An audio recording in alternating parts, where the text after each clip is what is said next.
আসসালামু আলাইকুম ভিউয়ার্স, সবাইকে বলে নিচ্ছি অবশ্যই চ্যানেলটাকে সাবস্ক্রাইব করে দেবেন। আজকে যে বিষয়টা শেয়ার করব যে বাংলাদেশ কবে ভালো ক্রিকেট খেলবে।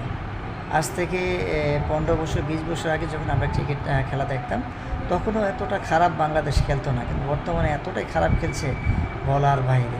মনে হচ্ছে যে তারা ব্যাটিংয়ে আসলেই মনে হয় যে ড্রেসিং রুমের পথ ধরবে, এমনটাই মনে হয়। এটা কেন হচ্ছে বিশ্বাস করেন? এগুলো হওয়ার একটাই কারণ হচ্ছে ওই যে বাংলা ঠ্যাগ আছে না, একটা বাংলা ঠ্যাগ যে দেয়, এই বাংলা ঠ্যাগটা তাদের সবচেয়ে বড় কারণ। আমি আর তাদেরকে বলবো যে বাংলা ঠ্যাগ না দিয়ে হিট করতে চেষ্টা করুন। বলে ব্যাটে হিট যখন করবেন তখন দেখবেন যে ব্যাটের মধ্যে বল আসবে। এভাবে খেলতে পারলে, অ্যাটাকিং ক্রিকেট খেলতে পারলে তখনই আপনার উন্নত হবে। অ্যাটাকিং ক্রিকেট যতক্ষণ পর্যন্ত না খেলতে পারবে ততক্ষণ আপনার কখনোই উন্নত হবে না। বাংলাদেশ সেটা পারে না। তাই বাংলাদেশ ম্যানেজমেন্টকে বলবো তাদেরকে অ্যাটাকিং ক্রিকেট খেলার জন্য প্রস্তাব করুন। তাদেরকে বলেন কাউন্টার অ্যাটাক ক্রিকেট খেলার জন্য, তাহলে বাংলাদেশ ক্রিকেট উন্নত হবে। তার আগে কখনো উন্নত হবে না।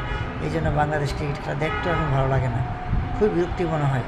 ধন্যবাদ, ভালো থাকবেন, আর অবশ্যই আপনারা কমেন্ট করে জানাবেন। Thanks for watching.